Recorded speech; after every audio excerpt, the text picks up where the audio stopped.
দাসী মিতা কথা বলে মহিলাটিকে ব্যস্ত রাখে। রূপসা পেছন থেকে সজোরে ধাক্কা মারে।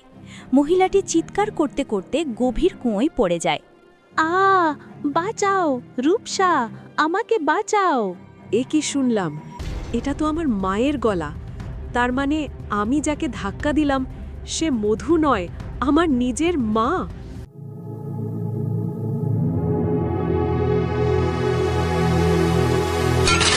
এই মেয়েটাকে ঘরে তুলে এনে আমি যেন নিজের সর্বনাশ ডেকে এনেছি। আমার সাধের কলসিটাও ভেঙে দিল। কি অশুভ মেয়ে রে বাবা, পুরো ঘরের শান্তিটাই নষ্ট করে দিল। মরে গেলাম রে মা গো, মনে হচ্ছে আমার কোমরটা আজই ভেঙে গেল। মামি, আমার খুব কষ্ট হচ্ছে। মরুন, মরিস না কেন অলক্ষী কোথাকার। একদিকে আমার সাধের কলসিটা ভাঙলি, আবার এখন ঢং করছিস। তোর যদি ব্যথা লাগে আমি কি করব? তোকে কি মাথায় করে নাচবো?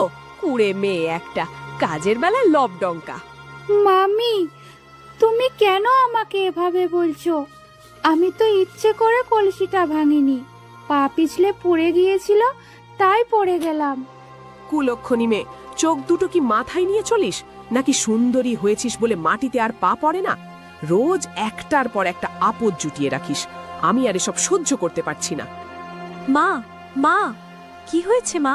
হঠাৎ এত চিৎকার করছো কেন? আমাকে বলো কি হয়েছে? মা, সারা বাড়িতে কত আরশোলা ঘুরে বেড়াচ্ছে। তুমি তো জানো আমি ওগুলোকে কত ভয় পাই।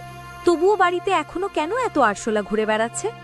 সব দোষ ওই কুড়ে মেয়েটার। সারাদিন শুধু গিলবে আর কাজের বেলায় বাহানা দেবে। আজ হয় ও থাকবে, নয়তো আমি। মা, আমি খুব ভয় পেয়েছি। মনে হচ্ছে আমি এবার অসুস্থ হয়ে পড়ব। সব ওই পদ্মর জন্য।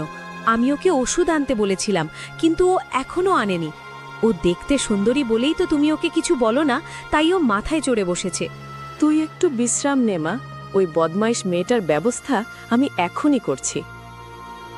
এই তো মহারানী চলে এসেছেন। কিরে, তুই না বললি তোর খুব চোট লেগেছে?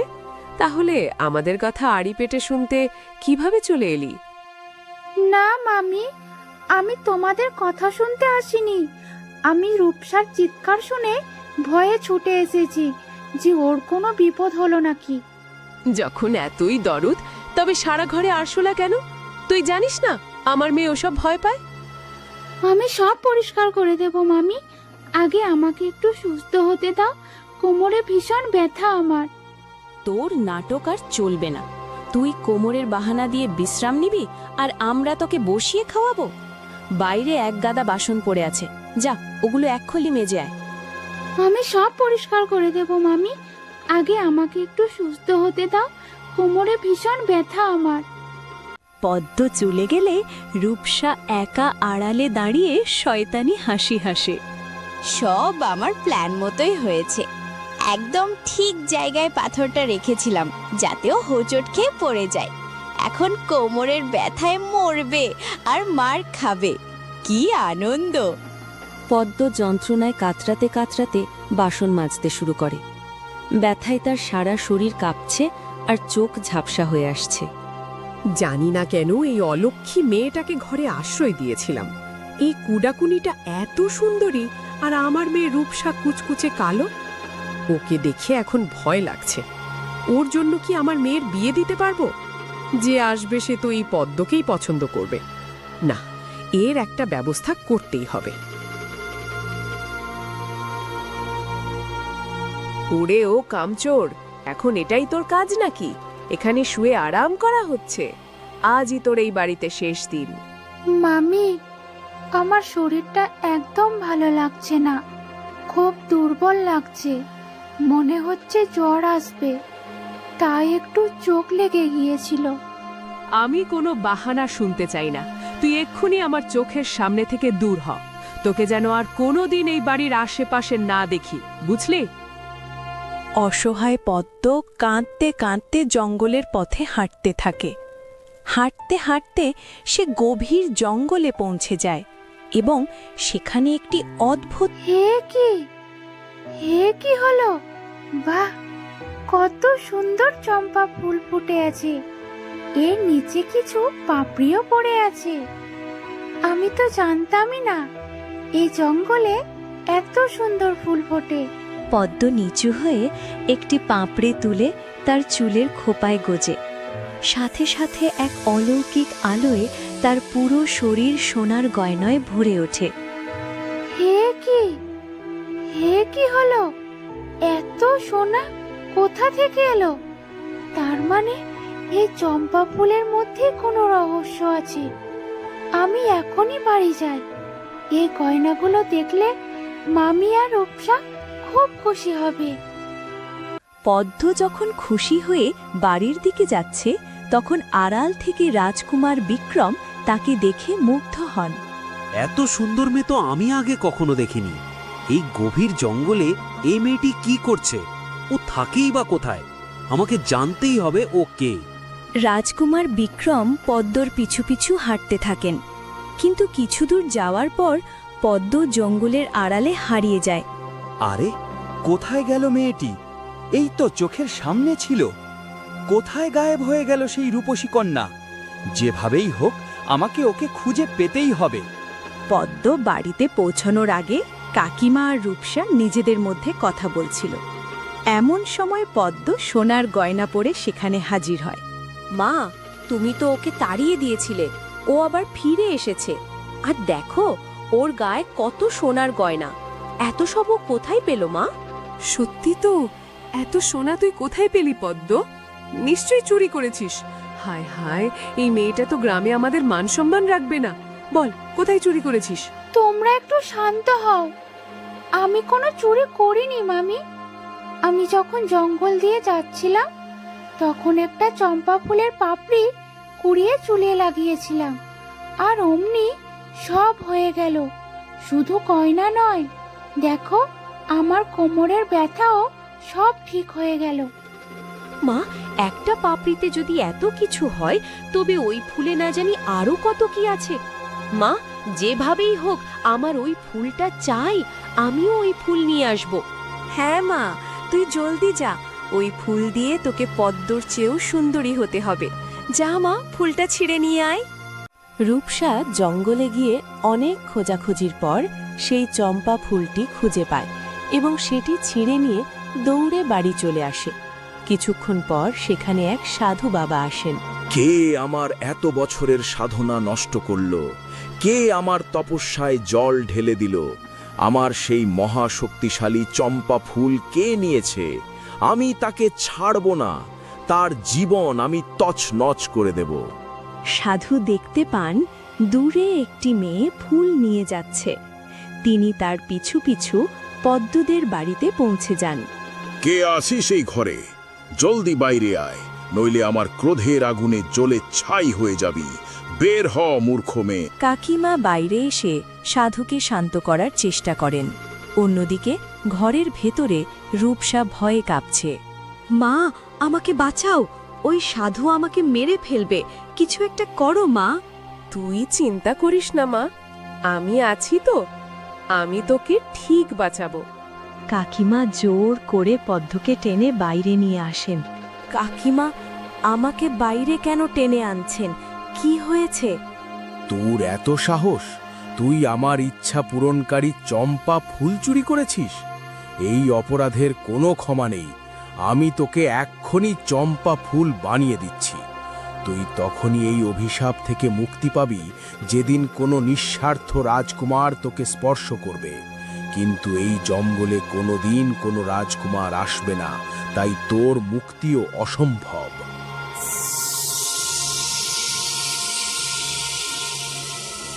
পদ্ম কিছু বলার আগেই সাধুর জাদুতে সে একটি চম্পা ফুলে পরিণত হয়। সাধু তাকে নিয়ে জঙ্গলে চলে যান। পদ্ম চলে যাওয়ার পর কাকিমা আর রূপসা নিজেদের বুদ্ধির বড়াই করছিল।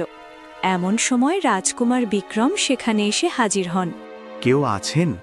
দয়া করে বাইরে আসুন। কে আপনি? কাকে খুঁজছেন? আমি প্রতাপগড় রাজ্যের রাজকুমার বিক্রম। জঙ্গলে আমি এক সুন্দরী মেয়েকে দেখেছিলাম। তাকে খুঁজতে খুঁজতে এখানে এসেছি। তার চুলে চম্পা ফুলের পাপড়ি ছিল। আমি তাকে বিবাহ করে আমার রাজ্যের রানী বানাতে চাই। আমাদের কপাল খুলে গেছে। রূপসাকে মহারানী বানানোর এটাই সুযোগ। আমি আমার মেয়েকে নিয়ে এসেছি। আপনি একটু দাঁড়ান। মা, ঘাবড়াস না, ওই রাজকুমার পদ্মর খোঁজ করছে। তুই এখনই সেই জাদুকরি ফুলটা দিয়ে পদ্মর রূপ ধারণ কর। হ্যাঁ মা, সাধুর ভয়ে তো ভুলেই গিয়েছিলাম যে ফুলটা আমার কাছেই আছে। সে হাতে সে জাদুকরি চম্পা ফুল তুলে নেয় এবং মন্ত্র উচ্চারণ শুরু করে। হে ইচ্ছা পূরণকারী চম্পা ফুল, আমাকে একদম পদ্মর মতো সুন্দরী বানিয়ে দাও। মুহূর্তের মধ্যেই তার শরীরে জাদু ছড়িয়ে পড়ে, আর সে হুবহু পদ্মর রূপ ধারণ করে বাইরে এসে দাঁড়ায়। রূপসাকে দেখে রাজকুমার মুহূর্তেই মুগ্ধ হয়ে যায়। হ্যাঁ, এই তো সেই সুন্দরী মেয়ে। আমি আপনাকে আমার রানী বানাতে চাই। আপনার কোনো আপত্তি নেই তো? না না রাজকুমার, আমার আবার কি আপত্তি থাকবে?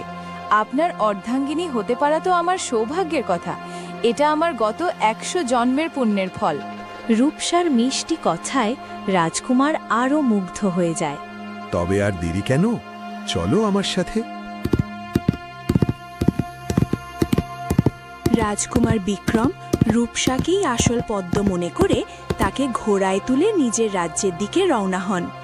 দীর্ঘ পথ পাড়ি দিতে দিতে তারা বনের গভীরে পৌঁছে যায়। কুমার, আমাদের আর কত দূর যেতে হবে? আমি খুব ক্লান্ত হয়ে পড়েছি। আর অল্প কিছুক্ষণ পদ্ম, সামনের জঙ্গলটা পার হলেই আমাদের রাজ্য এসে যাবে। রূপসার কণ্ঠে ক্লান্তির ছাপ স্পষ্ট, কিন্তু তার ভেতরে চলছে অন্য হিসাব। বনের এক কোণে দাঁড়িয়ে সেই সাধু বাবা সব কিছু দেখছিলেন। রাজকুমার আর রূপসাকে একসাথে যেতে দেখে তিনি গভীর সন্দেহে পড়ে যান। এ কি দেখলাম? মনে হচ্ছে এটা সেই মেয়েটি যাকে আমি কাল চম্পা ফুল বানিয়ে জঙ্গলে রেখে এসেছিলাম। কিন্তু এটা কিভাবে সম্ভব?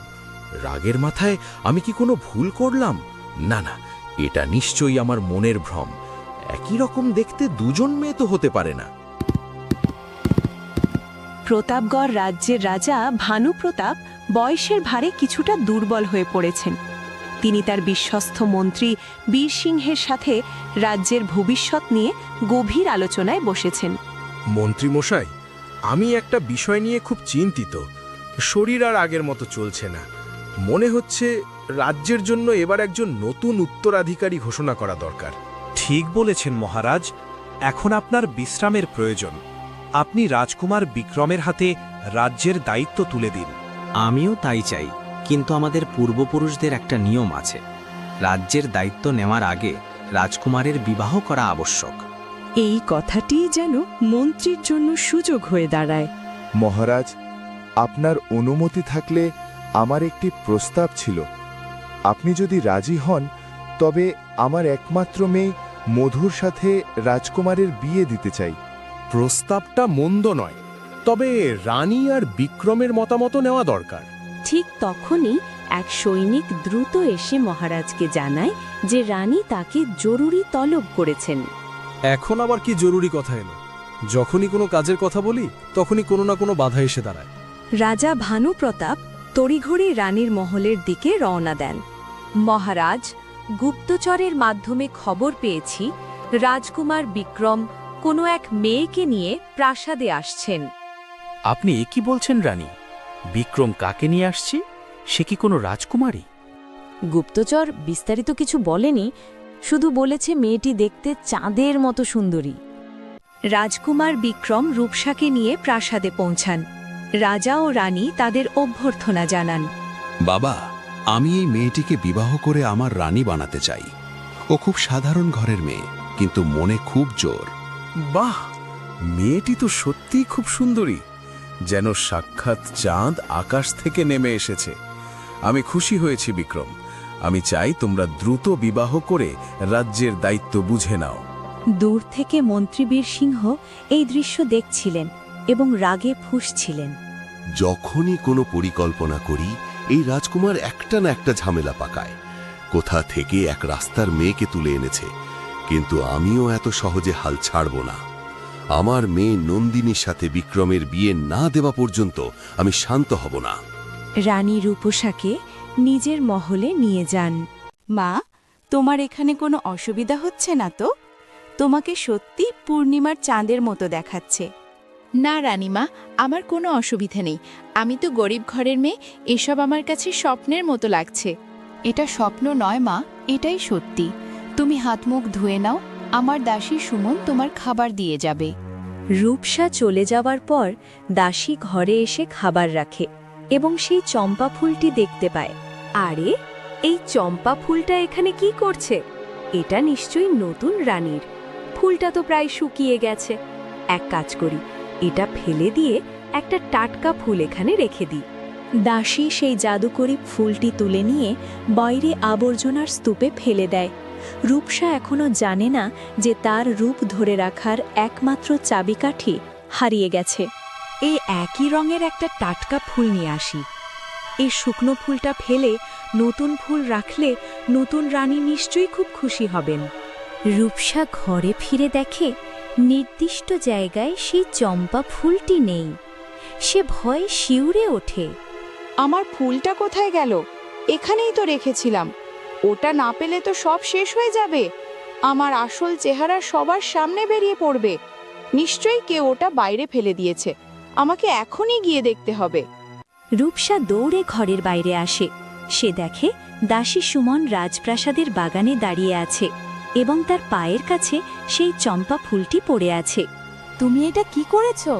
আমার চম্পা ফুলটা মাটিতে ফেলে দিয়েছো? তোমার এত সাহস! আমাকে মাফ করে দিন রানীমা, আমি বুঝতে পারিনি। আমি দেখলাম ফুলটা শুকিয়ে গেছে, তাই ভাবলাম এর বদলে একটা নতুন ফুল এনে রাখি। আজ থেকে তুমি আমার কোনো জিনিসে হাত দেবে না। এই কথাটা ভালো করে মাথায় গেঁথে নাও, নইলে তোমার পরিণতি খুব খারাপ হবে, বুঝেছো? ঠিক সেই সময়ে মন্ত্রী বীর সিংহ রাজপ্রাসাদ থেকে নিজের বাড়ির দিকে যাচ্ছিলেন। তিনি বাগানের এই ঘটনাটি দেখে ফেলেন। এ কি দেখছি আমি? প্রাসাদে পা রাখতেই এই মেয়েটা ঝগড়া শুরু করে দিল, তাও আবার একটা সামান্য চম্পা ফুলের জন্য। না না, এই ব্যাপারটা আমাকে দেখতেই হবে। এমন কি আছে ওই চম্পা ফুলে? মন্ত্রী আর দেরি না করে দ্রুত নিজের বাড়ির দিকে রওনা হন। রূপসাও ফুলটি নিয়ে নিজের ঘরে চলে যায়। দাসী হতবাক হয়ে সেখানেই দাঁড়িয়ে থাকে। একটা সামান্য চম্পা ফুলের জন্য নতুন রানী আমার সাথে এমন ব্যবহার করলেন। আমি কি ফুলটা সরিয়ে এত বড় অপরাধ করে ফেলেছি? কে জানে বাবা, আমি এই বড় লোকদের কিছুই বুঝতে পারি না। মন্ত্রীর একটি মেয়ে ছিল, নাম নন্দিনী। নন্দিনী যেমন লোভী তেমনই স্বার্থপর। সে রাজকুমার বিক্রমকে বিয়ে করে মহারানী হতে চায়, ঠিক যেমন তার বাবা রাজ্যের সিংহাসন দখল করতে চায়। না না, এটা কখনোই হতে পারে না পিতা। আমাকে ছাড়া অন্য কেউ রাজকুমার বিক্রমকে বিয়ে করতেই পারে না। এই রাজ্যের মহারানী হব কেবল আমি। আমিও তো সেটাই চাই মা। শুধু একবার তুমি রাজকুমার বিক্রমকে বিয়ে করে নাও, তারপর পুরো রাজ্য আমাদের হাতের মুঠোয় চলে আসবে। কিন্তু পিতা, এখন এটা কিভাবে সম্ভব? ওই মেয়েটা তো রাজপ্রাসাদে এসে গেছে। রাজকুমার তো ওই মেয়েটাকেই বিয়ে করবেন। অনেক কষ্টে আমি এই বিয়েটা কিছুদিনের জন্য আটকে রেখেছি। আমাদের যা করার খুব তাড়াতাড়ি করতে হবে, নইলে এই রাজ্য আর রাজকুমার দুটোই আমাদের হাতছাড়া হয়ে যাবে। কিন্তু আমি কি করব পিতা? আমি কিভাবে রাজা বিক্রমের মনে নিজের জায়গা বানাবো? আমি তো কিছুই বুঝতে পারছি না। প্রাসাদের সবাই তোকে খুব পছন্দ করে, তাই যা করার তোকেই করতে হবে। আমার মাথায় একটা দারুণ বুদ্ধি এসছে। আমি এখন যা যা বলবো, কাল তুই ঠিক সেভাবেই কাজ করবি। ঠিক আছে পিতা, বলুন আমাকে কি করতে হবে যাতে রাজকুমার আমাকে পছন্দ করতে শুরু করেন। মন্ত্রী তার মেয়েকে ষড়যন্ত্রের সব কথা বুঝিয়ে বলেন।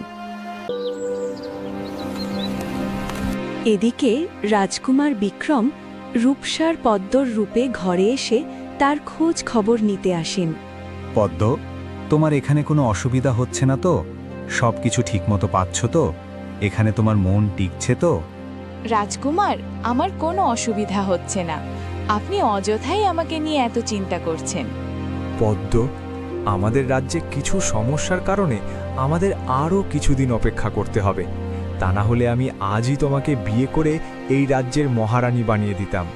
রাজকুমার, আমার কোনো তাড়া নেই। আপনি যতদিন অপেক্ষা করতে বলবেন আমি ততদিনই করব। কিন্তু আমার এখানে একটা সমস্যা হচ্ছে। বলো না, কি হয়েছে? কি সমস্যা তোমার? আপনি দাসীদের বলে দেবেন তারা যেন আমার কোনো জিনিসে হাত না দেয়। ঠিক আছে, আমি সবাইকে বলে দেব কেউ তোমার জিনিসে হাত দেবে না। রাজকুমার ঘর থেকে বেরিয়ে যান। সকালের নাস্তা নিয়ে দাসী রূপসার ঘরের দিকে যাচ্ছিল। পথে মন্ত্রীর মেয়ে নন্দিনীর সাথে তার দেখা হয়। আরে চন্দ্রা, তুমি এখানে? আর বাগানে রানীমা কখন থেকে তোমাকে ডাকছেন? আমাকে খুঁজছেন? কিন্তু কেন? আমি কি করে জানবো কেন? তুমি নিজে গিয়ে দেখে এসো। তুমি এই খাবারের থালাটা এখানেই রেখে যাও। আমি তো এখানেই দাঁড়িয়ে আছি। রানীমায়ের সাথে দেখা করে এসো, তারপর এই খাবারটা নিয়ে যেও। ঠিক আছে, আমি এখনই যাচ্ছি। দাসী নাস্তা রেখে দ্রুত রানীর দিকে ছুটে যায়। এই সুযোগে নন্দিনী রূপসার খাবারে বিষ মিশিয়ে দেয় এবং মনে মনে পৈশাচিক আনন্দ পায়। এবার তো আমার কাজ হয়ে গেল। যা করার এবার এই বিষই করবে। এই বিষাক্ত খাবার খেলে ওই রাস্তার মেয়েটার খেল খতম। আর তারপর রাজকুমারের মনে আমি জায়গা ঠিকই বানিয়ে নেব। নন্দিনী নাস্তা সেখানেই রেখে চুপি চুপি চলে যায়। কিছুক্ষণ পর দাসী ফিরে এসে সেই বিষ মেশানো নাস্তা নিয়েই রূপসার ঘরের দিকে এগোয়। নন্দিনী আড়াল থেকে কোথায় নিয়ে যাচ্ছে? ও কি কিছু বুঝতে পেরেছে নাকি? না না, এটা হতে পারে না। আমার এত বড় ষড়যন্ত্র এভাবে জল ঢেলে দিতে পারে না। ওকে যে করেই হোক আমাকে আটকাতেই হবে। কে তুমি? এভাবে আমার রাস্তা আটকে দাঁড়ালে কেন? আমাকে ক্ষমা করবেন। আমি এই রাজ্যে মন্ত্রী মশাইয়ের মেয়ে মধু। আমি দেখলাম দাসী আপনার ঘরে খাবার নিয়ে গেল, কিন্তু আপনি সেটা না খেয়ে বাইরে নিয়ে যাচ্ছেন। দাসী কি কোনো ভুল করেছে? যদি ভুল করে আমাকে বলুন, আমি মহারাজকে বলে ওর শাস্তির ব্যবস্থা করছি। না না, ও কোনো ভুল করেনি। আমি নিজেই খাবারটা নিয়ে যাচ্ছে। তুমি এখন পথ ছাড়ো, আমার কোনো অসুবিধে নেই। কিন্তু সকালবেলায় না খেয়ে থাকলে আপনার শরীর খারাপ হতে পারে, যা আমি কিছুতেই দেখতে পারবো না। আগে আপনি খাবারটা খেয়ে নিন, তারপর যেখানে খুশি যান। এমন কোনো ব্যাপার নয়।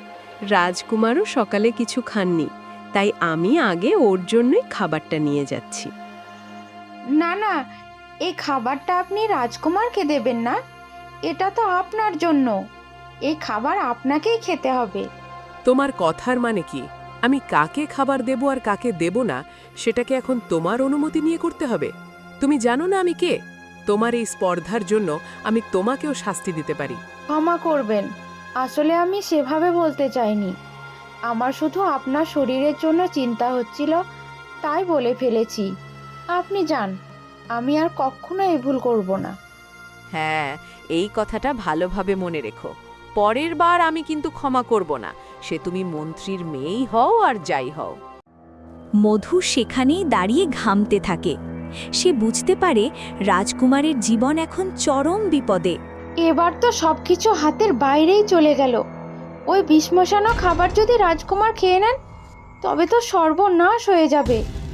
আমি রাজকুমার বিক্রমকে হারাতে চাই না। এসবের জন্য ওই অহংকারী মেয়েটাই দায়ী।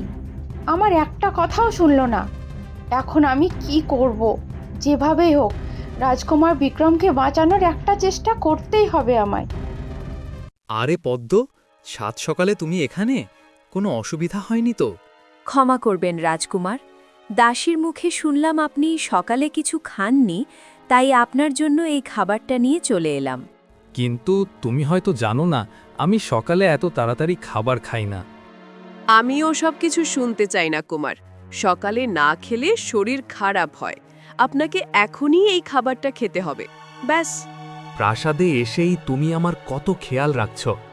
সত্যিই রূপসা, তোমাকে আমি যত দেখছি ততই অবাক হচ্ছি। এত অল্প দিনেই তুমি আমার এত চিন্তা করো।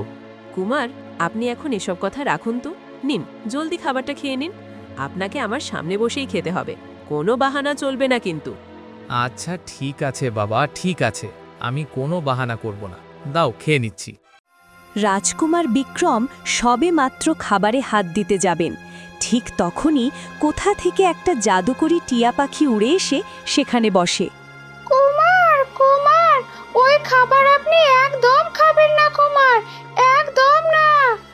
আরে এই টিয়া পাখিটা তো মানুষের মতো কথা বলছে। কে তুমি? আমি আপনাকে সব বলবো কুমার, কিন্তু আপনি দয়া করে ওই খাবারটা খাবেন না। তুমি তো ভারী বেয়াদব পাখি, রাজকুমারকে খেতে দিচ্ছ না? তোমার স্পর্ধা তো কম নয়। আমি একদম ঠিক বলছি রাজকুমার, এই খাবার খেলে আপনার মৃত্যু হতো, কারণ এই খাবারে ভয়ঙ্কর বিষ মেশানো আছে। এই টিয়া পাখিটা মিথ্যে বলছে কুমার, আপনি এই পাখির একটা কথায়ও বিশ্বাস করবেন না। এই খাবারে বিষ থাকতেই পারে না। আচ্ছা, তোমরা দুজনেই চুপ করো। এখনই প্রমাণ হয়ে যাবে কে সত্যি বলছে আর কে মিথ্যে। রাজকুমার খাবারের থালাটা মাটিতে রেখে দেন। তখনই একটা ছোট বন্য পাখি উড়ে এসে সেই খাবারটা ঠুকরে খায়। খাবার খাবার কয়েক মুহূর্তের মধ্যেই পাখিটা ছটপট করে সেখানেই অজ্ঞান হয়ে যায়। না, এটা হতে পারে না। এই খাবারে বিষ? এটা নিশ্চয়ই কোনো গভীর ষড়যন্ত্র। হ্যাঁ, এটা একটা ষড়যন্ত্র, আর এই ষড়যন্ত্র তুমিই করেছ। আমি তোমার উপর ভরসা করেছিলাম, তোমাকে ভালোবেসেছিলাম, আর তুমি আমার ভালোবাসার বদলে আমাকে এই প্রতিদান দিলে। আপনি আমাকে বিশ্বাস করুন রাজকুমার, আমি আপনার বিরুদ্ধে কোনো ষড়যন্ত্র করিনি। এই খাবার তো দাসী আমার জন্য এনেছিল, কিন্তু আমি নিজে না খেয়ে আপনার জন্য নিয়ে এসেছি, আর আপনি এখন আমাকেই দোষ দিচ্ছেন। হ্যাঁ, তুমি নিজেই বিষ মিশিয়েছ, আর সেজন্যই তুমি নিজে না খেয়ে আমার জন্য নিয়ে এসেছ। আমাকে মেরে ফেলে তুমি পুরো রাজ্যের অধিকার ছিনিয়ে নিতে চাও। এটাই তো তোমার আসল ইচ্ছা ছিল, তাই না? এই জঘন্য অপরাধের জন্য তোমাকে কঠোর থেকে কঠোরতম শাস্তি পেতে হবে, মনে রেখো। দাঁড়ান রাজকুমার, আগে আমার কথাটা তো শুনুন কুমার। মধু আড়াল থেকে এই পুরো ঘটনা দেখছিল। সে মনে মনে খুব খুশি হয়। আমি নিজে যেটা করতে চেয়েছিলাম সেটা তো হলো না, কিন্তু যেটা হলো সেটাও খারাপ নয়। আমাকে তো নিজে হাতে কিছুই করতে হলো না, যা করার ওই টিয়া পাখিই করে দিল, আর কেউ টেরও পেল না এই সবের পেছনে আমার হাত আছে। এবার মহারাজ ওই বেয়াদব মেয়েটাকে রাজপ্রাসাদ থেকে তাড়িয়ে দেবেন, আর আমি হব ওই বিক্রম রাজকুমারের মহারানী। রাজকুমার বিক্রম আমাকে কত কথা শুনিয়ে গেল, কিন্তু উনি একটা কথা ঠিকই বলেছেন। উনি যদি মারা যেতেন তবে পুরো রাজ্য আমার হাতেই আসত। কিন্তু এখন রাজকুমার যদি মহারাজের কাছে আমার নামে বিচার দেন, তবে তো সবার বিশ্বাস আমার ওপর থেকে উঠে যাবে। এখন সত্যি সত্যি আমাকে কিছু একটা করতে হবে।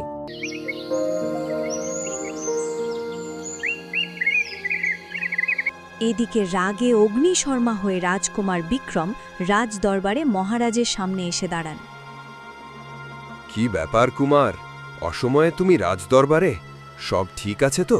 তোমার কি কোনো অসুবিধা হয়েছে? কিছু ঠিক নেই পিতা, আমি অনেক বড় একটা ভুল করে ফেলেছি। ওই মেয়েটা কখনোই আমার রানী হওয়ার যোগ্য নয়। ও খুব লোভী আর প্রতারক। এটা তো আমি আগে থেকেই জানতাম রাজকুমার, কিন্তু আপনি তো আমার কোনো কথাই শুনলেন না। ওই মেয়েটাকে দেখলেই বোঝা যায় সে কত বড় মিথ্যেবাদী আর ভণ্ড। মন্ত্রী মশাই, আপনি একটু চুপ করবেন? বিক্রম, কি হয়েছে আমাকে খুলে বলো। রাজকুমার বিক্রম বিষ মেশানো খাবারের ঘটনাটি রাজাকে খুলে বলেন।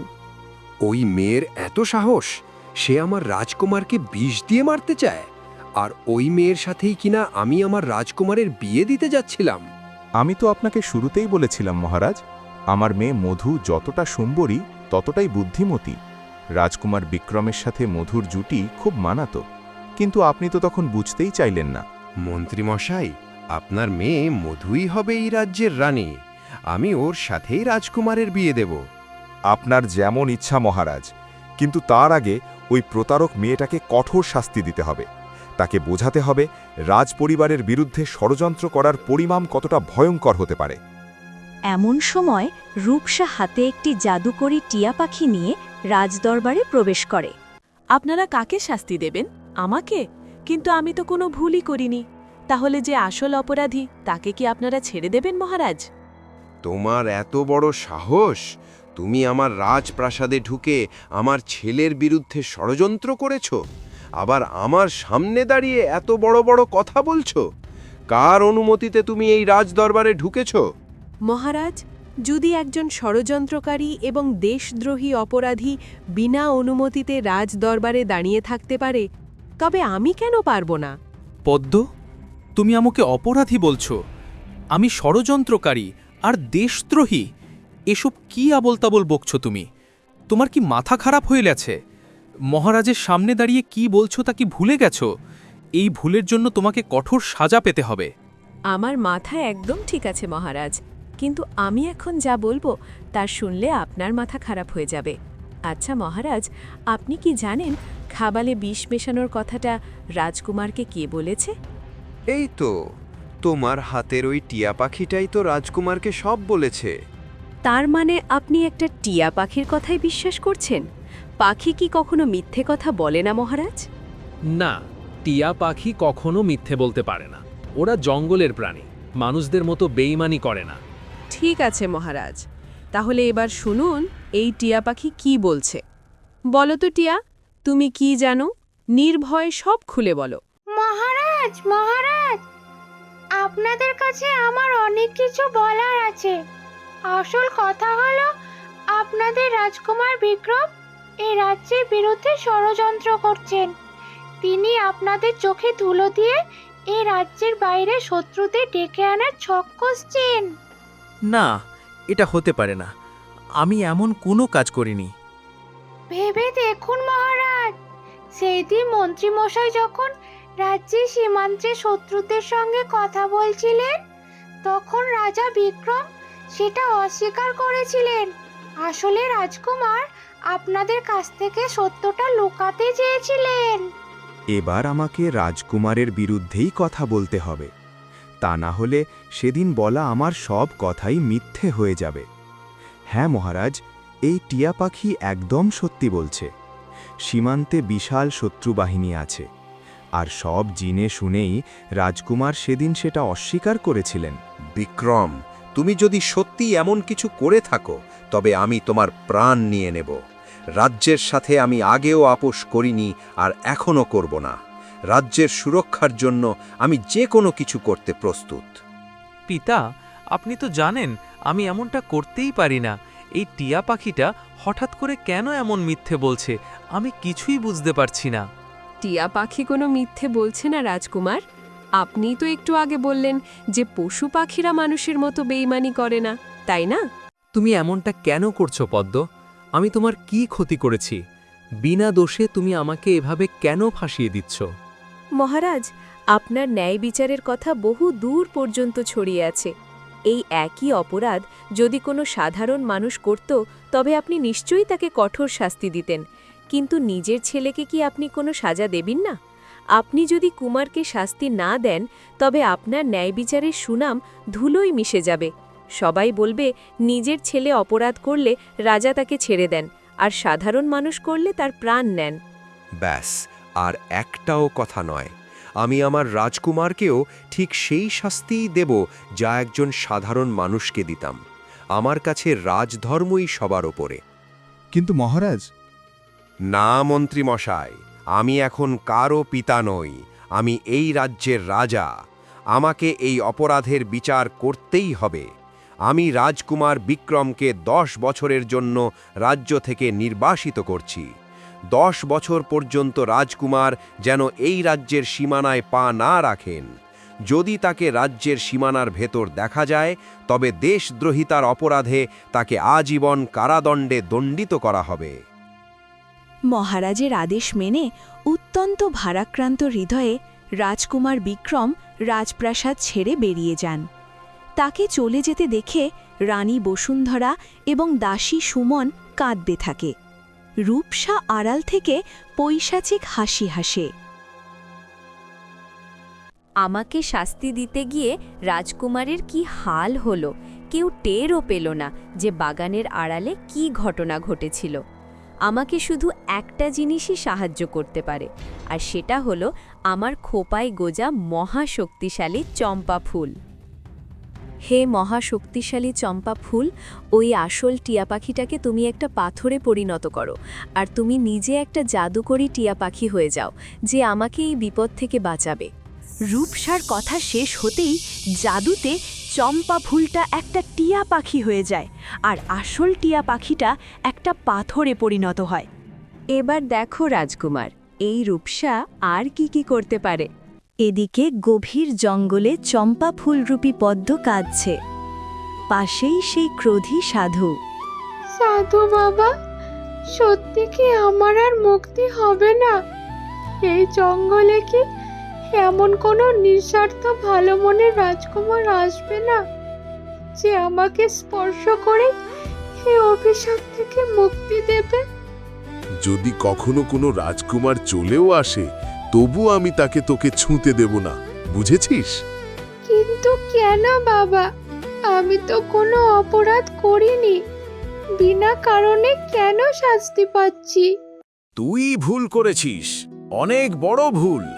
আমি এত বছর সাধনা করে যে চম্পা ফুলটা বানিয়েছিলাম, তুই সেই ফুলটা ওখান থেকে ছিঁড়ে নিয়েছিস।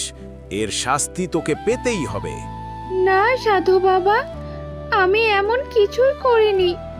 আমি তো শুধু একটা পাপড়ি নিয়ে গিয়েছিলাম, পুরো ফুলটা তো আমি ছিঁড়েইনি। আমি বাড়ি ফেরার পর আমার বোন রূপসাই জঙ্গলে এসেছিল, হয়তো সেই ফুলটা ছিঁড়ে নিয়েছে। কে কি করেছে আমি তা শুনতে চাই না। যতক্ষণ না আমার কাজ শেষ হচ্ছে, আমি তোকে এই ফুলের ভেতরেই বন্দি করে রাখব। আমার তপস্যা পূর্ণ হলে তোর বলি দিয়ে আমি একজন মহা শক্তিশালী জাদুকর হব। এইদিকে রাজকুমার বিক্রম 7 দিন ধরে জঙ্গলে এক টানা হেঁটে চলেছেন। 7 দিন হয়ে গেল, শুধু হেঁটেই চলেছি। কোথায় গিয়ে থামবো কিছুই জানি না। ক্লান্তিতে পা দুটো যেন ভেঙে আসছে, খিদের জ্বালায় পেট জ্বলেছে। কোনো দোষ না করেও আমাকে নিজের রাজ্য থেকে তাড়িয়ে দেওয়া হলো। পদ্ম কেন আমার সাথে এমনটা করলো? এমন সময় গাছ থেকে একটা বাঁদর লাফ দিয়ে নিচে নামে। রাজকুমার বিক্রমের জয় হোক, রাজকুমার বিক্রমের জয় হোক। আরে, এই বাঁদর তো মানুষের মতো কথা বলছে, কিন্তু তুমি আমাকে চিনলে কিভাবে? আর এখানেই বা কি করছো? শুধু পরিচয় নয়, আমি আপনার ব্যাপারে সব জানি। এখন চারদিক থেকে বিপদ আপনাকে ঘিরে ধরেছে। আপনার জীবনের খুব ঝুঁকি আছে রাজকুমার। হ্যাঁ, সবাই আমার বিরুদ্ধে ষড়যন্ত্র করেছে। রাজকুমার হয়েও আমাকে নিজের রাজ্য থেকে তাড়িয়ে দেওয়া হয়েছে। রাজকুমার বিক্রম, আমি নিশ্চয়ই আপনার সাহায্য করব। শুধু আপনাকে আমার কথা মেনে চলতে হবে। আমি যা বলবো আপনি শুধু তাই করবেন। না, আমি আর কারো কথা শুনতে চাই না। আমার আর কারো ওপর ভরসা নেই।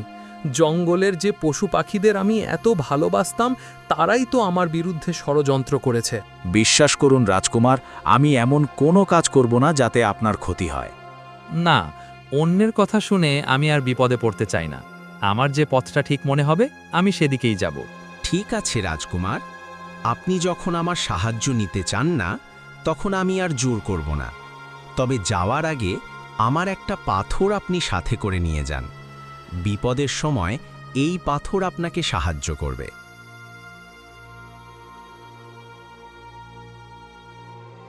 রাজপ্রাসাদে রূপসা পদ্মর রূপে সেই জাদুকরী টিয়া পাখির সাথে কথা বলছে। কিরে টিয়া, এবার তো নিশ্চয়ই বুঝে গেছিস যে আমি কি করতে পারি। এখন আর তোমার কি চাই রূপসা? আমাকে হাতিয়ার বানিয়ে বিনা দোষে রাজকুমার বিক্রমকে ফাঁসিয়ে দিলে। আর তুমি কি চাও? এখনো তো অনেক কিছু করা বাকি রে টিয়া। যেমন রাজকুমারকে তাড়িয়ে নিজের রাস্তার একটা কাঁটা দূর করলাম, ঠিক সেভাবেই আস্তে আস্তে সবাইকে প্রাসাদ থেকে দূর করে দেব। তারপর পুরো রাজ্যটা আমার হাতের মুঠোয় চলে আসবে। তুমি এসব একদম ঠিক করছো না। মনে রেখো, অপরাধ করে বেশি দিন পার পাওয়া যায় না। তোর মতো একটা সামান্য পাখির কাছ থেকে এখন আমাকে জ্ঞান শুনতে হবে? রূপসা, শুধু একবার আমি যদি আমার হারিয়ে যাওয়া ভাইকে খুঁজে পাই, তবে আমি তোমার পাপের শাস্তি আমি তোমাকে ঠিকই দেব। সেই দিন আর কোনো দিন আসবে না বোকা পাখি। আর তুই যদি আমার কথা মতো কাজ না করিস, তবে তোর গলা টিপে মারতে আমার এক মুহূর্তও সময় লাগবে না, বুঝেছিস? বেশি বকবক না করে আমি যা বলছি তাই কর। এদিকে দাসী আড়াল থেকে রূপসার কথা আড়ি পেতে শুনছিল। রূপসা তাকে হাতে নাতে ভরে ফেলে। তোর এত সাহস, তুই আমার ঘরের বাইরে লুকিয়ে আমার কথা শুনছিস? দাঁড়া, তোকে মজা দেখাচ্ছি। আমাকে মাফ করে দিন রানীমা, আমি জানতাম না আপনি কোনো জরুরি কথা বলছেন। তুই জানতি না, কিন্তু লুকিয়ে আমার সব কথা ঠিকই শুনছিলি। বল, কি শুনেছিস? জলদি বল। ক্ষমা করবেন রানীমা, আমি কিচ্ছু শুনিনি। আমি তো এইমাত্র এলাম, আর তখনই আপনি আমাকে দেখে ফেললেন। আমার তোর কথায় বিশ্বাস হচ্ছে না। আমি এখনই মহারাজকে বলে তোর শাস্তির ব্যবস্থা করছি। তুই জানিস গুপ্তচর বৃত্তির শাস্তি কি? তোর এই দাসীর চাকরি তো যাবেই, সাথে তোকে আজীবন বন্দিও করে রাখা হতে পারে। দয়া করুন রানীমা, আমার ভুল হয়ে গেছে। আমি আর কখনো আপনার অনুমতি ছাড়া আপনার ঘরে আসব না। আমাকে শাস্তি দেবেন না। আমার গরিব বাবা মা আমার দিকেই তাকিয়ে আছে। ঠিক আছে, তোর এই কান্না থামা। আমি তোকে ছেড়ে দিতে পারি, কিন্তু তার বদলে তোকে আমার একটা কাজ করতে হবে। যদি ঠিকঠাক কাজটা করতে পারিস, তবে তুই আমার একদম খাস দাসী হয়ে যাবি। আপনি যা বলবেন আমি তাই করব রানীমা। বলুন, আমাকে কি করতে হবে? রূপসা ফিসফিস করে সুমনকে একটা জঘন্য কাজের কথা বলে। না, এমন কাজ তো ঘোর অন্যায়। আমি এটা কিছুতেই করতে পারবো না। ঠিক আছে, তবে আমি এখনই মহারাজের কাছে যাচ্ছি। তোর ঘাড় থেকে মাথা নামানোর ব্যবস্থা করছি। না রানীমা, আপনি যেদিকে বলবেন আমি সেদিকেই যাব। আপনি যা বলবেন আমি তাই করব। এবার এই পুরো রাজ্য আমার হাতের মুঠোয়। দেখি কে আমার রাস্তায় বাধা হয়ে দাঁড়ায়। এবার আমি হব এই রাজ্যের নতুন মহারানী। আমি এখন কি করি? কার কথা শুনি? কিভাবে নিজেকে বাঁচাই? না, চাকরি গেলে যাবে, কিন্তু আমি কোনো পাপের ভাগীদার হব না। আমি মহারাজের সাথে বিশ্বাসঘাতকতা করতে পারবো না। আমি এক্ষুনি গিয়ে মন্ত্রীমশাইকে সব কথা খুলে বলবো, তারপর উনি যা করার করবেন। দাসী দৌড়ে মন্ত্রীর বাড়িতে পৌঁছায়। এ কি মিতা, তুমি এই অসময়ে আমার বাড়িতে? প্রাসাদে সব ঠিক আছে তো? কিছুই ঠিক নেই মন্ত্রীমশাই। ওই নতুন রানী আপনার মেয়ে মধুর বিরুদ্ধে একটা ভয়ঙ্কর ষড়যন্ত্র করেছে। আমার বিরুদ্ধে? কি ষড়যন্ত্র? আমাকে সব খুলে বলো। মন্ত্রীমশাই, আপনার মেয়ে রোজ সন্ধ্যায় রাজপ্রাসাদের কুয়োতলায় জল আনতে যায়। ওই নতুন রানী এটা জানে, তাই সে ছক কষেছে আজ সন্ধ্যায় মধু যখন জল আনতে যাবে, তখন পেছন থেকে ধাক্কা দিয়ে ওকে কুয়োয় ফেলে দেবে। সর্বনাশ! আমার মেয়েকে মারার এত বড় ষড়যন্ত্র! আমি ওকে কিছুতেই ছাড়ব না। এমন সময় দরজা দিয়ে একজন মহিলা অত্যন্ত ক্লান্ত অবস্থায় প্রবেশ করেন। তিনি আর কেউ নন, স্বয়ং কাকিমা, রূপসার মা। আমি অনেক দূর থেকে আসছি, খুব ক্লান্ত। মনে হচ্ছে তেষ্টায় বুক ফেটে মারা যাব। একটু জল দিন। আগে আপনার পরিচয় দিন। অচেনা লোককে বাড়িতে বসিয়ে আমি নতুন বিপদে পড়তে চাই না। আমি আপনাদের কোনো বিপদে ফেলব না। আমাকে শুধু রাজপ্রাসাদে যেতে হবে। আমি এই রাজ্যের নতুন রানী, পদ্মর কাকিমা। রানীর কাকিমা শুনেই মন্ত্রী এবং মধুর মাথায় এক ভয়ঙ্কর বুদ্ধি খেলে যায়। সন্ধেবেলা রাজপ্রাসাদের কুয়োর ধারে রূপসা আর সুমন অপেক্ষা করছে। মনে থাকে যেন, আমি যেমনটা বলেছি ঠিক তেমনটাই করবি, নইলে তো রক্ষে নেই। আপনি কোনো চিন্তা করবেন না রানীমা। এমন সময় একজন মহিলা ঘুমটায় মুখ ঢেকে কুয়োর দিকে এগিয়ে আসে। কি রে মিতা, ওর মুখ তো ঢাকা। ওটা মধু তো, অন্য কেউ নয় তো? না রানীমা, এই কুয়ো থেকে এই সময় শুধু মধুই জল নিতে আসে। তবে তুই কাজে লেগে পড়, কোনো ভুল যেন না হয়। দাসী মিতা কথা বলে মহিলাটিকে ব্যস্ত রাখে। রূপসা পেছন থেকে সজোরে ধাক্কা মারে। মহিলাটি চিৎকার করতে করতে গভীর কুয়োয় পড়ে যায়। বাঁচাও রূপসা, আমাকে বাঁচাও। এ কি শুনলাম? এটা তো আমার মায়ের গলা। তার মানে আমি যাকে ধাক্কা দিলাম সে মধু নয়, আমার নিজের মা। কি হয়েছে পদ্ম? কে এভাবে চিৎকার করলো? মহারাজ, আমার কাকিমাই কুয়োর ভেতর পড়ে গেছেন, ওনাকে বাঁচান মহারাজ। তোমার কাকিমা এখানে কিভাবে এলো?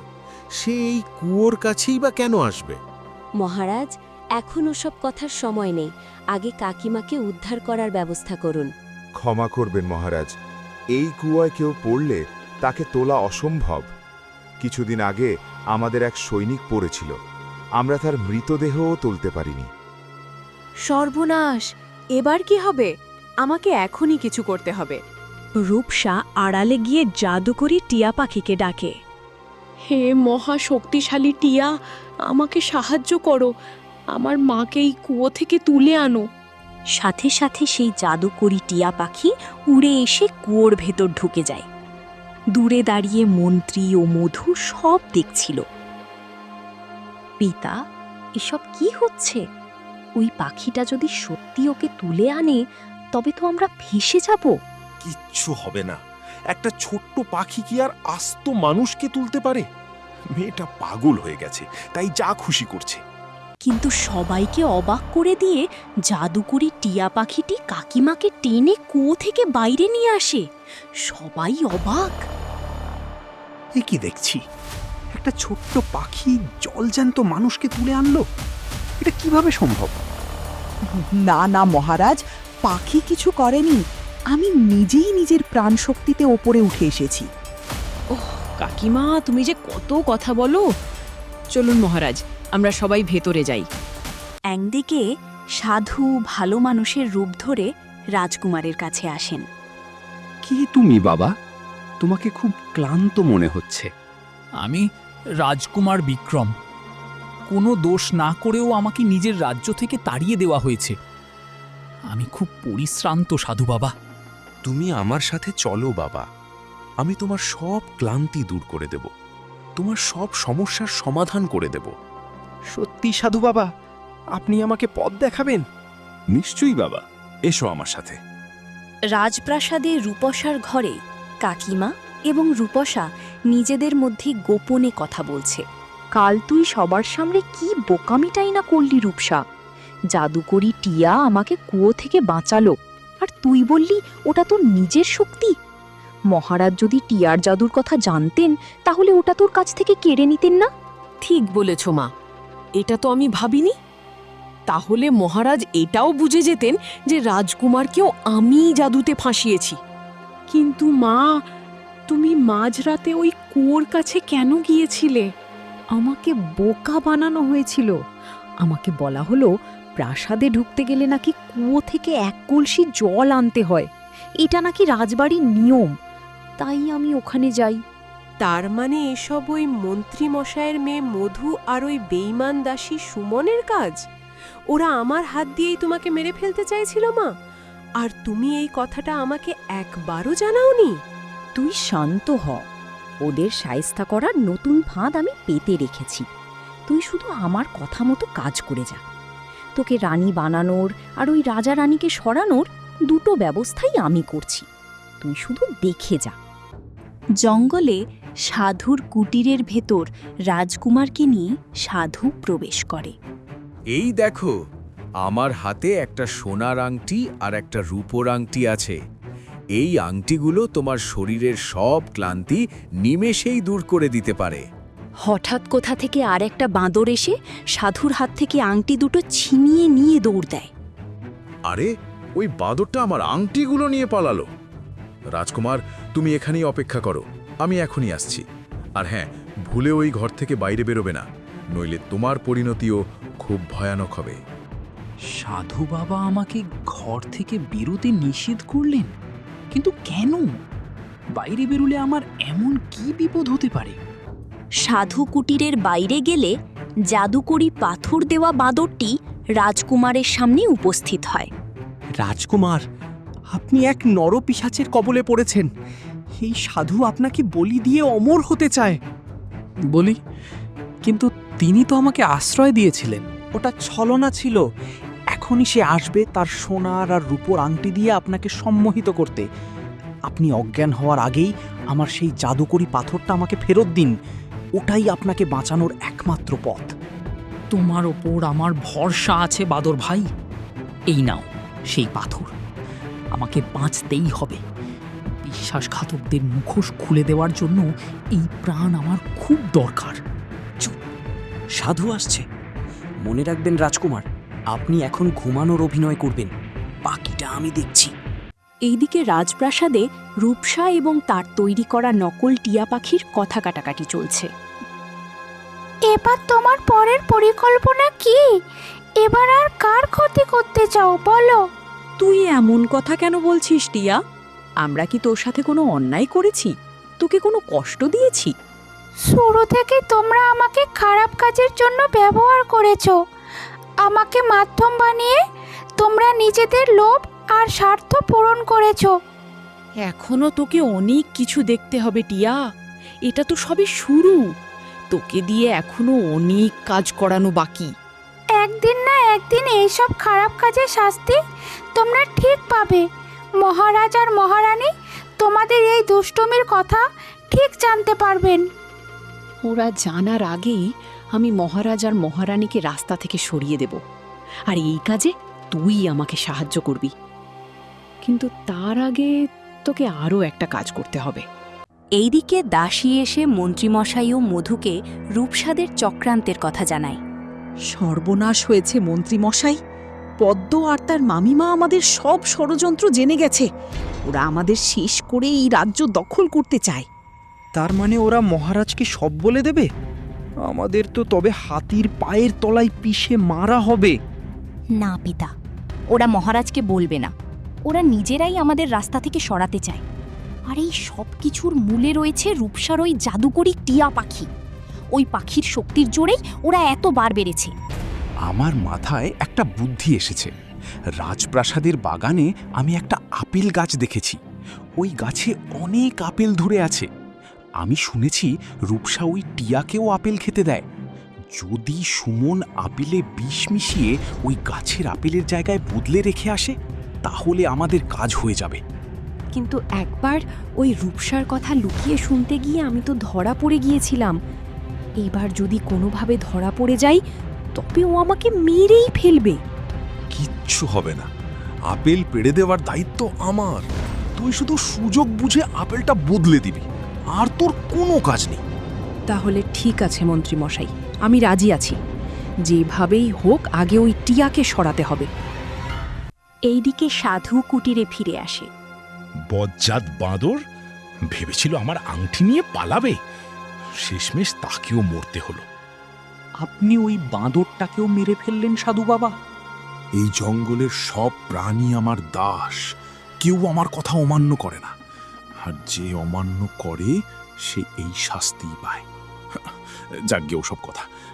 তুমি তো আমার কথা মেনে ঘরের বাইরে বেরোওনি, তাই না? না সাধু বাবা, আমি বাইরে বেরোইনি। কিন্তু আমার কেন যেন মনে হচ্ছে যে আমি না থাকার সময় এখানে কেউ একজন এসেছিল। তা না হলে আমার এত অস্বস্তি হতো না। এটা আপনার মনের ভুল সাধু বাবা। এখানে আর কেই বা আসবে বলুন? হ্যাঁ, এটাও ঠিক কথা। এই নাও রাজকুমার, সোনার আংটিটা ডান হাতে আর রূপোর আংটিটা বাঁ হাতে পরে নাও। দেখবে তোমার সব ক্লান্তি দূর হয়ে পুরো শরীরে খুব আরাম অনুভূত হবে। রাজকুমার আংটি পরতেই গভীর ঘুমে ঢলে পড়েন। এবার এভাবেই শান্তিতে ঘুমিয়ে থাকো রাজকুমার বিক্রম। তোমার ঘুম তখনই ভাঙবে যখন আমি চাইব, আর তোমার ঘুম ভাঙার সাথেই আমার সাধনারও লাভ হবে। এদিকে দাসী সুমন রাজপ্রাসাদের বাগানে আপেল গাছে হাত দিতেই এক অদ্ভুত জাদু হয়। মন্ত্রীমশাইয়ের কথা মতো আমাকে এই গাছ থেকে আপেল পেড়ে নিয়ে যেতে হবে। এই গাছে তো অনেক আপেল আছে, কেউ আসার আগেই তাড়াতাড়ি কিছু আপেল পেড়ে নিই। সেই পাথরে পা দিয়ে গাছে হাত দিতেই গাছটা গায়েব হয়ে আসলো, আর আসল টিয়া পাখি ফিরে আসে। আরে এটা কি হলো? কোথায় গেল ওই পাথর, আর তার জায়গায় টিয়া পাখি কিভাবে এলো? ভয় পেও না মিতা, আমি তোমাকে সব বুঝিয়ে বলছি। আমি একদিন ওই রূপসার কারণে পাথর হয়ে গিয়েছিলাম। কি? তুমি এসব কি বলছো? হ্যাঁ, আমি সত্যি বলছি। সেদিন রূপসার হাতে যে জাদুকরি চম্পা ফুল ছিল, সেই ফুল দিয়ে সে আমাকে পাথর বানিয়ে দিয়েছিল। আর ওই ফুলটা একটা নকল টিয়া হয়ে গিয়েছিল। ওই নকল টিয়ায় রাজকুমারের বিরুদ্ধে মিথ্যে কথা বলে তাকে ফাঁসিয়েছিল। আর সেই কারণে বিনা দোষে রাজকুমার আজ শাস্তি ভোগ করছেন। আমি জানতাম, আমারও এটাই মনে হচ্ছিল যে রাজকুমার বিক্রম কোনো ভুল কাজ করতেই পারেন না। মহারাজ তাকে বিনা কারণেই শাস্তি দিয়েছেন। কিন্তু টিয়া, এবার কি হবে? আমরা কি ওই দুষ্টু রূপসাকে তাড়াতে পারবো? নিশ্চয় তাড়াতে পারবো, কিন্তু তার আগে আমি রাজকুমার বিক্রমের কাছে যাচ্ছি। উনি যেখানেই থাকুক, আমি ওনাকে ঠিক খুঁজে বের করব। কিন্তু মিতা, আমি যে আসল টিয়া রূপে ফিরে এসেছি, এ কথা তুমি কাউকে বলো না। ঠিক আছে, তুমি নিশ্চিন্তে থাকো, এই কথা কেউ জানতে পারবে না। জঙ্গলে চম্পা ফুল, আসল পদ্ম, কাঁদছে। সেখানে বাঁদরটি আসে। হে ভগবান, আর কতদিন আমাকে এই চম্পা ফুল হয়ে থাকতে হবে? আমাকে সাহায্য করো ভগবান। কোনো ভালো মনে রাজকুমারকে আমার কাছে পাঠাও, যার পরশে আমি মুক্ত হতে পারি। এখন তুমি একদম চিন্তা করো না পদ্ম, তোমাকে মুক্ত করার জন্য রাজকুমার বিক্রম এসে গেছেন। সত্যি? তুমি তুমি সত্যি বলছো বাদর ভাই? আমি তোমাকে সব বলবো পদ্ম, কিন্তু তার আগে তোমাকে একটা কাজ করতে হবে। কিন্তু আমি তো এখানে ফুল হয়েই বন্দি আছি, আমি কি করব? তুমি ফুল হয়েও ওই কাজ করতে পারবে, শুধু তোমাকে আমার কথা মানতে হবে। সাধু রোজ তোমার শিকড়ে জল দেয়, তুমি কথার ছলে উনাকে জিজ্ঞেস করবে যে উনি তোমাকে নিয়ে কি করতে চান। ঠিক আছে বাদর ভাই, আমি সাধুকে নিশ্চয় জিজ্ঞেস করব। ওই সাধুর আসার সময় হয়ে গেছে, আমি চলি। আর মনে রেখো, একদম ভয় পাবে না। যে রাজকুমার তোমাকে বাঁচাতে পারে, সে এখন এই সাধুর কুটিরেই ঘুমাচ্ছে। তার মানে আমাকে আর বেশি দিন বন্দি হয়ে থাকতে হবে না। আমি খুব শীঘ্রই এই বন্দি দশা থেকে মুক্তি পাবো।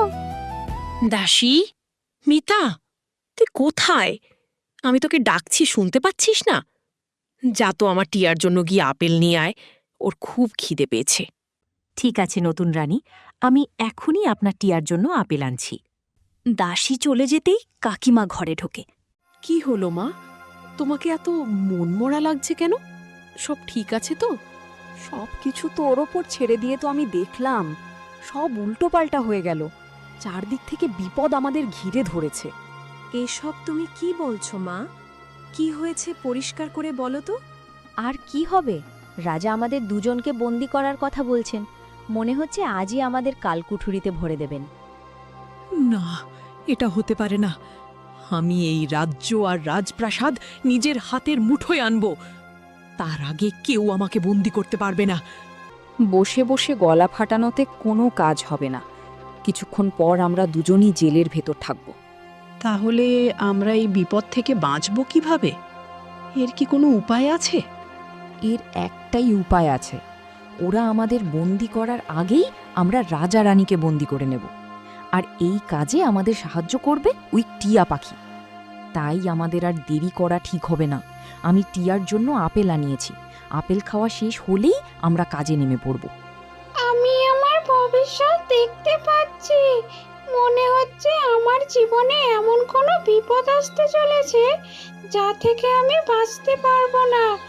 আমি যদি না বাঁচি, তবে তোমরাও মরবে। টিয়া এসব কি আবল তাবল বকছে? ওসব কথা ছাড় তো, ওর খিদে পেয়েছে তাই পাগলের মতো বকছে।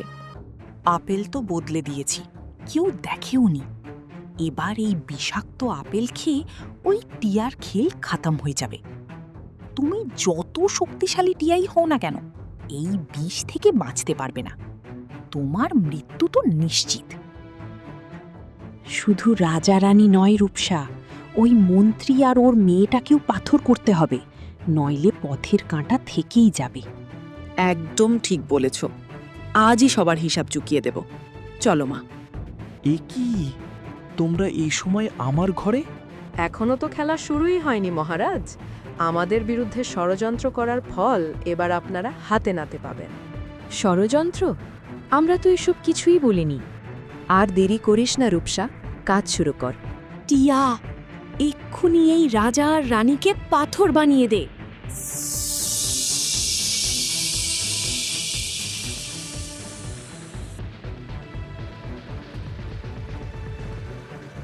মা, এ কি হলো? টিয়াটা এমন ছটফট করে মরে গেল কেন? সর্বনাশ! টিয়া মরার সাথে সাথে তো আমাদের সব জাদুর জৌরু শেষ হয়ে গেল রে। আপেল খাওয়ার পরেই তো এমন হলো।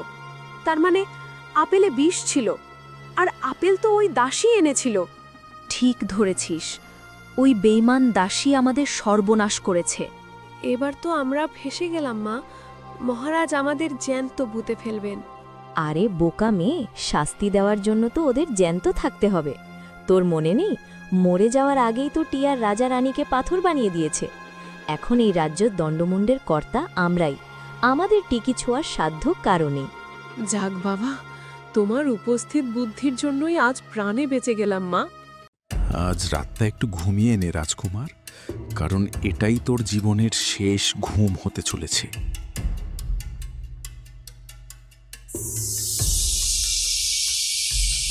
বাদর ভাই, আর এক মুহূর্ত নষ্ট করা যাবে না। রাজকুমারকে তাড়াতাড়ি জাগিয়ে তোলো, আমাদের অনেক কাজ আছে। হ্যাঁ, আমি এক্ষুনি ওনার জ্ঞান ফেরাচ্ছি।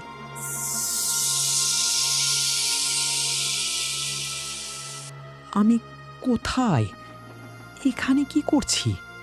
রাজকুমার, আমাকে চিনতে পেরেছেন? আমি কথা দিয়েছিলাম না আপনাকে ঠিক বাঁচাতে আসব। দেখুন, আমি কথা রেখেছি। আমি সেই তোতা পাখি রাজকুমার, যে আপনাকে বিষের কথা জানিয়েছিল। তুমি? তোমার মুখও আমি দেখতে চাই না। তোমার ওই মিথ্যে সাক্ষীর জন্যই তো আজ আমার এই দশা। শান্ত হন রাজকুমার, আপনি বড্ড ভুল বুঝছেন। প্রাসাদে যাকে রেখে এসেছেন সে আসল পদ্ম নয়, সে একটা ডাইনি। ও মহা শক্তিশালী ফুল দিয়ে এই আসল তোতা পাখিকে গাছ বানিয়ে দিয়েছিল, আর নিজে একটা জাদুর পাখি বানিয়ে আপনাকে ফাঁসিয়েছে। তার মানে রূপসা আমার সাথে পুরোটাই ভালোবাসার নাটক করেছে। ওর আসল নজর ছিল সিংহাসনের দিকে। একদম তাই, আর সে তার ছকে সফল। ওর মাও ওর সাথে হাত মিলিয়েছে। ওই জাদুর পাখি দিয়ে ওরা মহারাজা আর মহারানীকে পাথর বানিয়ে দিয়েছে। কি দুঃসাহস! আমার বাবা মাকে পাথর করেছে।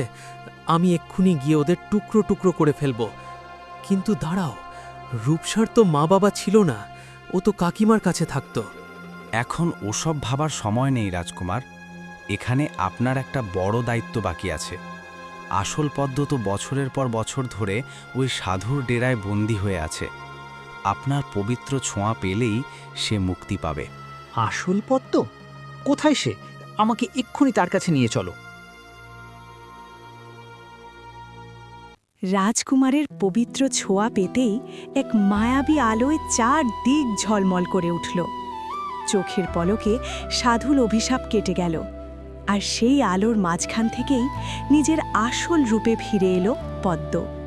রাজকুমার, আপনি আমাকে নতুন জীবন দিলেন। আজ সাধু বাবা আমাকে মেরেই ফেলতো। দুষ্টু সাধু তো আমাকেও বন্দি করে রেখেছিল। দেরি করা যাবে না। পদ্ম, তুমি কি জানতে পেরেছো সাধুর আসল দুর্বলতা কি? হ্যাঁ, সাধু বাবা বলেছিলেন যদি যজ্ঞে যদি একটু বাধা পড়ে তবে ওই জাদুকরি আগুনই তাকে পুড়িয়ে মারবে। তাহলে তো কেল্লা ফতে, আমাদের আর কিচ্ছু করতে হবে না। চলুন আমরা প্রাসাদের দিকে রওনা দিই। রাজপ্রাসাদে সব ঠিক হয়ে গেছে। রাজা রানী আবার মানুষ হয়ে গেছেন। আমাকে ক্ষমা করে দিও বিক্রম, আমি অন্ধ হয়ে গিয়েছিলাম। বিনা দোষে তোমায় কত কষ্টই না দিলাম। ওসব কথা ভুলে যান পিতা। এখন তো রাজ্যে আবার শান্তি ফিরে এসেছে। আমরা আগের মতোই সুখে থাকব। কাকিমা, তুমি এখানে? নিজের মেয়েকে বাঁচাতে আমাকে তুমি সাধুর হাতে তুলে দিলে? মানুষ এতটা নিষ্ঠুর কিভাবে হতে পারে? মুখ সামলে কথা বল। আমি এখন এই রাজ্যের মহারানী। আমি হুকুম দিচ্ছি এদের সবাইকে কারাগারে নিক্ষেপ করা হোক। প্রহরীরা কোথায় গেলে সব? কেউ শোনে না। আসল তোতা পাখি জাদু করে রূপসা এবং তার মাকে পাথর বানিয়ে দেয়। পদ্ম, আমাদের বাঁচাও। আমরা আমাদের ভুল বুঝতে পেরেছি। মহারাজ, আমাদের দয়া করুন। মহারাজ, সিংহাসনের লোভে আমি রাজকুমারকে ফাঁসানোর চক্রান্তে সাই দিয়েছিলাম। আমাকেও উপযুক্ত শাস্তি দিন। আমি সবাইকে ক্ষমা করলাম। এই রাজবাড়িতে অনেক অশান্তি হয়েছে, আর নয়, এবার শুধু আনন্দের সানাই বাজবে। আর সেই আনন্দ শুরু হবে বিক্রম আর পদ্মর শুভ পরিণয়ের মাধ্যমে। এভাবেই মিথ্যের অবসান আর সত্যের জয় হলো। আপনাদের পদ্মর এই গল্পটি কেমন লাগলো? যদি আপনাদের এই গল্পটি পছন্দ হয় তবে ভিডিওটিতে একটি লাইক দিন এবং আমাদের চ্যানেলটি সাবস্ক্রাইব করে পাশেই থাকুন। ধন্যবাদ।